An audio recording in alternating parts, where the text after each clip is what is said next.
राजस्थान में इस वक्त हर व्यक्ति इस बात का इंतजार कर रहा है कि कब पंचायत और नगरीय निकाय चुनाव होंगे। तो उन सभी लोगों के लिए एक बहुत अच्छी खबर है। लंबे इंतजार के बाद पंचायत और नगरीय निकाय चुनावों का कार्यक्रम तय हो गया है। नमस्कार, मैं हूं आपके साथ ममता तिवारी और आप देख रहे हैं न्यूज़ 18 का डिजिटल प्लेटफॉर्म। राज्य सरकार और राज्य निर्वाचन आयोग ने राजस्थान हाईकोर्ट में चुनाव की पूरी टाइमलाइन पेश की है, जिसके बाद हाईकोर्ट ने याचिका का निस्तारण कर दिया है। कोर्ट ने स्पष्ट किया है कि तय समय सीमा के भीतर ही चुनाव प्रक्रिया पूरी करनी होगी और अब किसी भी तरह का अतिरिक्त समय नहीं दिया जाएगा। राजस्थान में पंचायत और नगरीय निकाय चुनाव 15 नवंबर तक संपन्न करा दिए जाएंगे। राज्य सरकार और राज्य निर्वाचन आयोग ने हाईकोर्ट को चुनाव कार्यक्रम की जानकारी देते हुए बताया कि ओबीसी आरक्षण को लेकर गठित आयोग अपनी रिपोर्ट 5 अगस्त को सरकार को सौंपेगा। इसके बाद 6 अगस्त से 15 अगस्त तक सीटों के आरक्षण और लॉटरी की प्रक्रिया पूरी की जाएगी। सरकार ने हाईकोर्ट को बताया कि 17 अगस्त को नगरीय निकाय चुनाव का विस्तृत कार्यक्रम जारी किया जाएगा और इसके बाद 22 अगस्त से नामांकन प्रक्रिया शुरू होगी और 20 सितंबर तक नगरीय निकाय चुनाव की पूरी प्रक्रिया संपन्न कर ली जाएगी। वहीं पंचायत चुनाव के लिए 23 सितंबर को अधिसूचना जारी की जाएगी। इसके बाद चरणबद्ध तरीके से चुनाव कराए जाएंगे और 15 नवंबर तक पंचायत चुनाव की पूरी प्रक्रिया कर ली जाएगी। तो राजस्थान हाईकोर्ट की acting chief justice SP Sharma और जस्टिस संजीत पुरोहित की डिवीजन बेंच ने सरकार और राज्य निर्वाचन आयोग की ओर से प्रस्तुत कार्यक्रम को रिकॉर्ड पर लेते हुए याचिका का निस्तारण कर दिया है।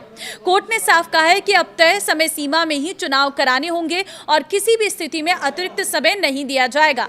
मामले में याचिकाकर्ता और कांग्रेस के पूर्व विधायक संयम लोढ़ा ने हाईकोर्ट के फैसले का स्वागत किया। हालांकि उन्होंने कहा है कि जो सरकार एक देश एक चुनाव की बात करती है, उसे पंचायत और नगरीय निकाय चुनाव भी एक साथ कराने चाहिए थे। उन्होंने आरोप लगाया कि सरकार चुनाव कराने की इच्छुक नहीं थी, लेकिन हाईकोर्ट की सख्ती के बाद उसे चुनाव कार्यक्रम घोषित करना पड़ा। देखिए, राजस्थान में स्थानीय निकाय और पंचायत चुनाव लंबे समय से लंबित थे।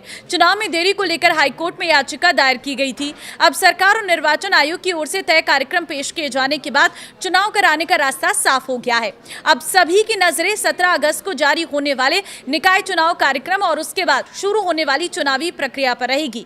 राज्य के 7,000 से अधिक पंचायत और निकाय के चुनाव लंबे समय से अटके हुए थे। इसे लेकर चोमू निवासी गिरिराज सिंह की ओर से याचिका दाखिल की गई थी। उनकी ओर से एडवोकेट प्रेमचंद देवंदा और अभिषेक देवंदा ने लगातार हाईकोर्ट में पैरवी की। एडवोकेट प्रेमचंद ने बताया कि हाईकोर्ट 2 बार चुनाव कराने के आदेश दे चुका है। पूर्व में 15 अप्रैल 2026 तक चुनाव कराने का आदेश दिया गया था और बाद में 31 जुलाई तक चुनाव संपन्न कराने के आदेश दिए थे। इन दोनों तारीखों तक चुनाव नहीं कराए जाने से हाईकोर्ट ने काफी नाराजगी जाहिर की थी। तो फिलहाल अब ये फाइनल हो चुका है कि किस वक्त किस तरह से ये चुनाव कराए जाएंगे और कब तक जो है पंचायत और नगरीय निकाय चुनाव होने जा रहे हैं। हालांकि राजस्थान में देखिए, बहुत लंबे समय से पंचायत चुनाव की मांग की जा रही थी। आप लोगों के बहुत सारे प्रश्न थे कि कब ये चुनाव होंगे, क्योंकि पंचायत चुनाव नहीं होने की वजह से जो गांव में विकास के कार्य हैं वो रुके हुए हैं, किसी भी तरह का कोई जिम्मेदारी नहीं ले रहा है और यही वजह थी कि ये चुनाव कराने की मांग लंबे समय से की जा रही थी। तो फाइनली ये तय हुआ है कार्यक्रम, जो हाईकोर्ट में साफ तौर पर सरकार की तरफ से कहा गया। अब देखना होगा कि इस तय कार्यक्रम के हिसाब से चुनाव कराए जाते हैं, नहीं फिर इसको लेकर कुछ और चर्चाएं होती हैं। फिलहाल आपका क्या कहना है इसको लेकर, मुझे कमेंट में अपनी राय जरूर दें। नमस्कार।